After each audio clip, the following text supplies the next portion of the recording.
Essere felici è una decisione, non una conseguenza. Ralph Marston. Apri lo sportello del forno e l'oggetto di argilla che hai realizzato è intero, solido e forte. Prendilo fra le mani. Torna a toccare quella terra che ora è diventata un piatto, una tazzina, un vaso. Una creazione che grazie a te avrà una sua vita. Percepisci questa sensazione di vittoria e resta in contatto con la ceramica. Lì, dentro quella materia, ci sei anche tu. Puoi decidere di conservare il colore naturale dell'argilla, di dipingerlo, di scriverci un messaggio, un nome, un augurio, di disegnare qualcosa che ti è caro. Qualunque strada sceglierai, nella vita di quella creazione ci sarai anche tu. Nulla si crea, nulla si distrugge, tutto si trasforma. La legge della conservazione dell'energia. La pressione delle tue dita, il calore della tua pelle, è la tua energia ad aver dato forma alla terra e quell'energia resterà. Continuerà a vivere nelle mani che toccheranno quel vaso, nelle bocche che berranno da quella tazza, nei ricordi che vi resteranno appesi. Siamo Valentina Del Bufalo e Andrea Talarico e nel 2017 l'acquisto di un garage ad Ortigia ci ha permesso di scoprire il mondo della lavorazione dell'argilla. Questo è Noi due e l'argilla, felicemente imperfetti, un podcast in cui raccontiamo come l'arte di lavorare questa terra ci abbia avvolti in un'energia nuova che ha cambiato il nostro modo di vivere, portandoci a rendere quest'arte una passione, un lavoro e uno stile di vita.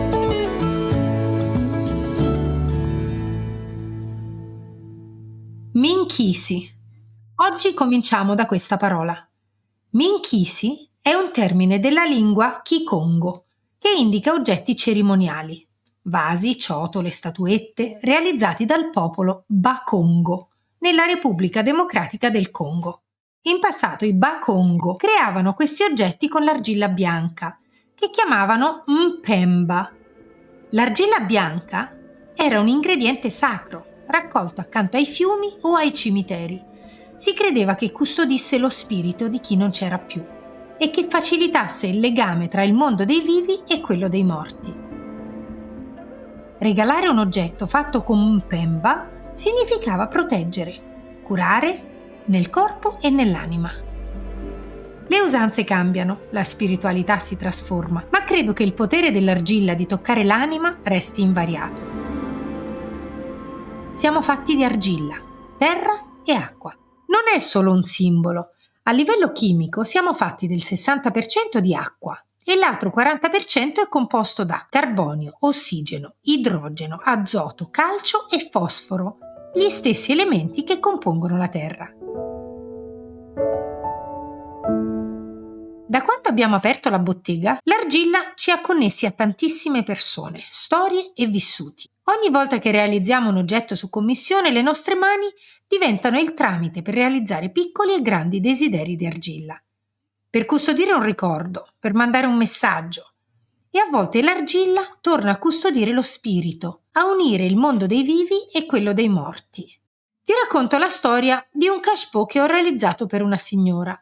Era da poco mancato suo marito e voleva ricordarlo con qualcosa di molto rappresentativo. Così mi ha chiesto di decorare il cachepot con tutte le case che avevano abitato nella loro vita insieme. Quella di origine, la casa dove avevano imparato a suonare il violoncello, quella in cui sono nati i figli, fino all'ultima, dove hanno abitato insieme, ognuna con la sua particolarità.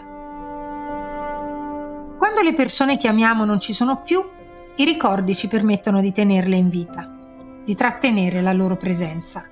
Ed è bello sapere di averla aiutata a custodire ricordi così importanti attraverso le mie mani.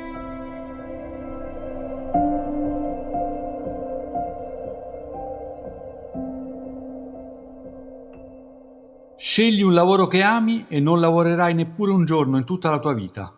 Sono sicuro che avrai già sentito questa frase di Confucio. Io e Vale, da quando l'argilla è diventata il nostro lavoro, ci rispecchiamo molto in queste parole. Mi piace dire che l'argilla è la nostra dipendenza positiva. Lavoriamo sempre, sabato, domenica, feste. Certo c'è molto lavoro, consegne su commissione, articoli da mandare ai negozi, collezioni da preparare. Ma non è per questo. Per noi l'argilla è uno sfogo, un'estensione di chi siamo. Ogni creazione comincia dal cuore, dalle emozioni. Abbiamo bisogno di toccare la terra, di tirare fuori ciò che abbiamo dentro e trasferirlo all'argilla.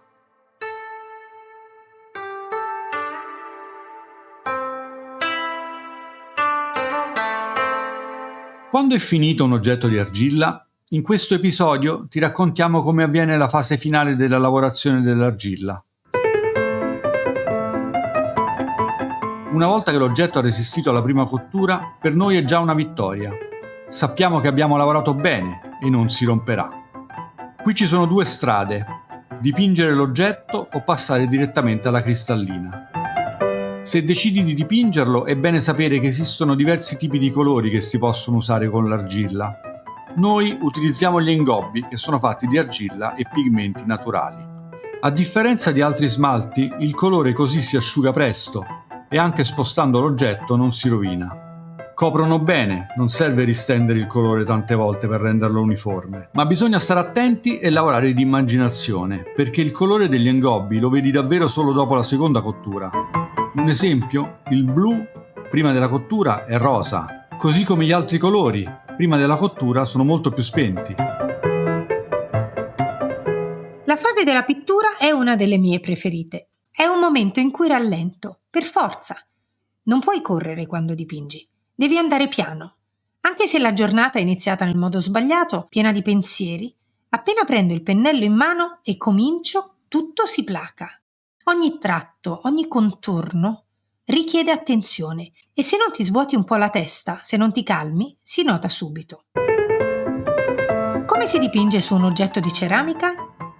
Io non uso quasi mai la matita, tranne se ho dei disegni geometrici da realizzare, altrimenti faccio tutto a mano libera.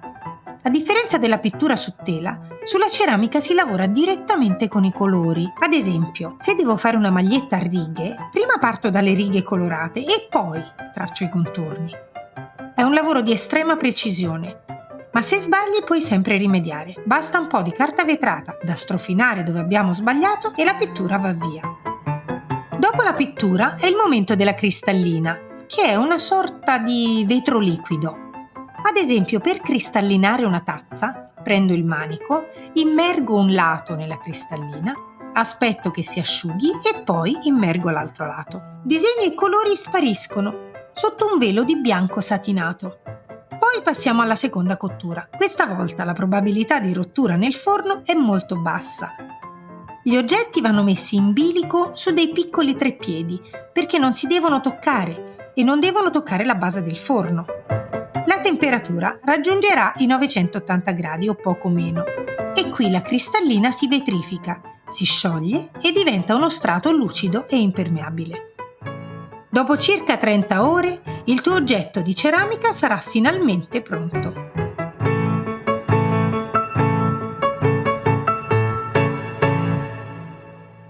Maggio 2023, Ortigia. Una piccola bottega, tante persone al suo interno.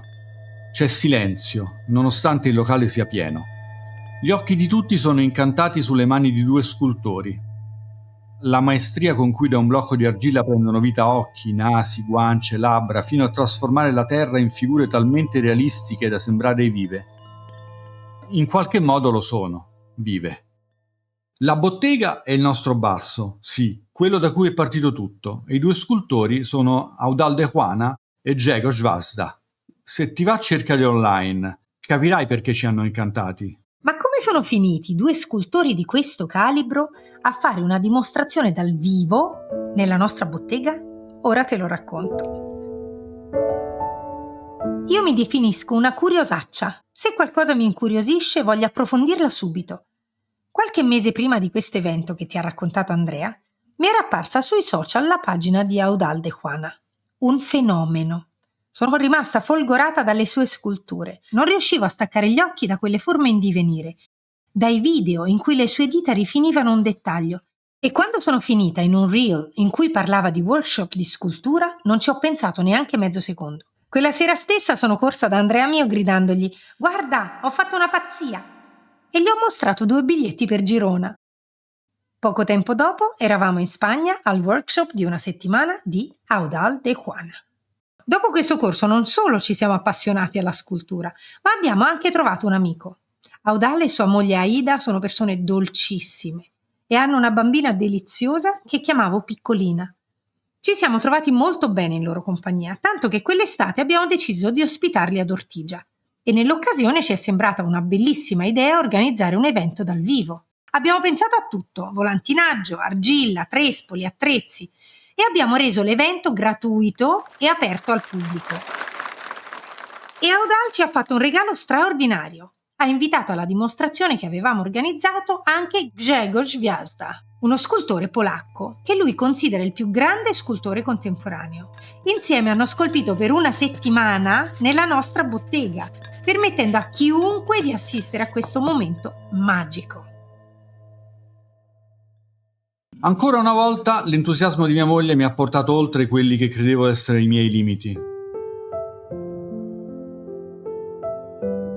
La scultura è totalizzante, è fatta di proporzioni, ombre, inclinazioni. È ipnotico guardare i maestri trasformare l'argilla e creare volti vivi, in cui basta la lieve inclinazione di una palpebra o di uno zigomo per modificarne l'espressione. La scultura coinvolge tutto il corpo, è eccitante come può esserlo il primo bacio. Tutto è proteso verso quel pezzo di terra che prende vita, si trasforma in uno sguardo, un'espressione, qualcosa che è oltre la materia. La scultura è un lavoro di estrema precisione, di mani ferme, di concentrazione. Si scolpisce stando ore e ore in piedi davanti al blocco di argilla. Mani ferme, ore e ore in piedi. Tutti i gesti che il Parkinson mi vieta di compiere, e invece con l'argilla accade la magia. Ed è incredibile per me, perché in qualsiasi altro contesto stare in piedi tante ore mi è impossibile. Comincio a irrigidirmi, a soffrire. Invece con la scultura non succede, e stare 8 ore in piedi torna ad essere naturale come lo era anni fa, così come tenere le mani immobili nel modellare i micro dettagli di un volto, in cui un lieve movimento cambierebbe tutto. L'argilla è come la vita.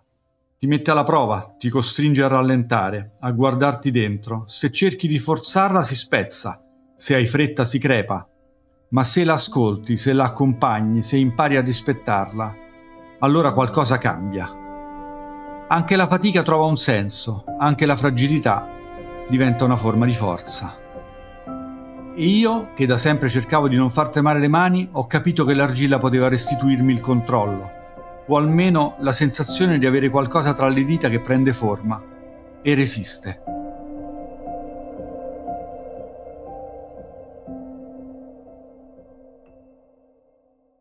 L'argilla è come l'amore, devi prendertene cura. E per farlo noi rinnoviamo ogni giorno il nostro amore con un gesto semplice ma potente: restare uniti. L'unione garantisce la continuità dell'amore. Non è una frase fatta. Essere uniti è una cosa che va nutrita, che va difesa, che richiede cura. Essere uniti è il nostro modo di proteggerci, di prenderci cura della nostra storia. E non è facile, non è scontato.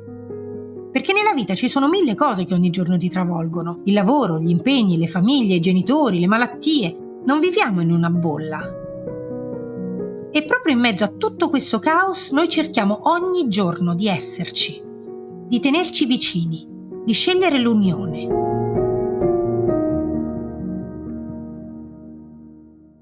Quando nel 2015 Andrea ha avuto la diagnosi di Parkinson giovanile, la diagnosi sarebbe potuta essere un evento di rottura. Ma noi ci amiamo e chi si ama non è mai da solo. Quando ci si ammala in 2. Ma ci si cura anche in 2. Tutto si affronta insieme. Sapere che l'altro c'è è una forza grandissima. Ricevere una diagnosi come quella del Parkinson è qualcosa che rompe la quotidianità. È un evento che spezza un equilibrio, o meglio, quello che credevi fosse un equilibrio. Perché in realtà era solo il tempo che scorreva in un certo modo, senza grandi scossoni. Poi succede qualcosa che non è piacevole, ma che può anche essere rigirato a tuo favore, se riesci a vederlo da un'altra prospettiva. ti costringe a fermarti, a fare i conti con te stesso e forse a cambiare direzione. Se non avessi avuto il Parkinson non so cosa sarei diventato, ma so con certezza una cosa: non avrei fatto questo. Non avrei lavorato alla ceramica, non mi sarei messo al tornio, non avrei tenuto dei corsi, non avrei avuto degli studenti, non avrei mai immaginato di poter realizzare disegni che oggi sono stampati sulle magliette di 7.000 persone. Non so cosa sarei diventato, ma di sicuro non questo. E non solo per la malattia, ma soprattutto perché quando ho ricevuto quella diagnosi già stavo con Valentina. Ed è anche grazie a lei se tutto questo ha preso forma. Perché da soli forse si sopravvive, ma è insieme che si cambia davvero. Quando Vale è con me, tutto diventa più semplice. Anche nei momenti difficili, anche in pubblico, anche se sto male. Se so che c'è, se sento che è con me, allora ho un vantaggio enorme. È come partire da un gradino più alto.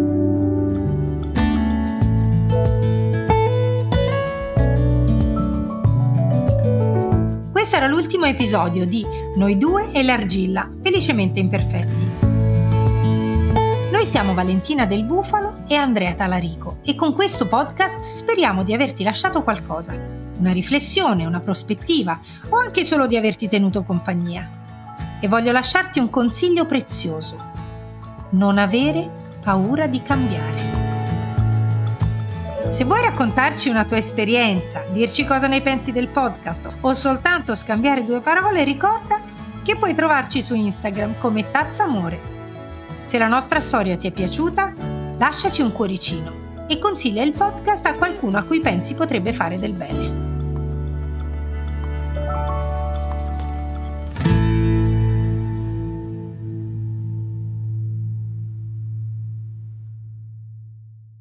Grazie per essere arrivato o arrivata fino a qui. Se l'episodio ti è piaciuto, lasciaci un like e un commento per sostenere il podcast.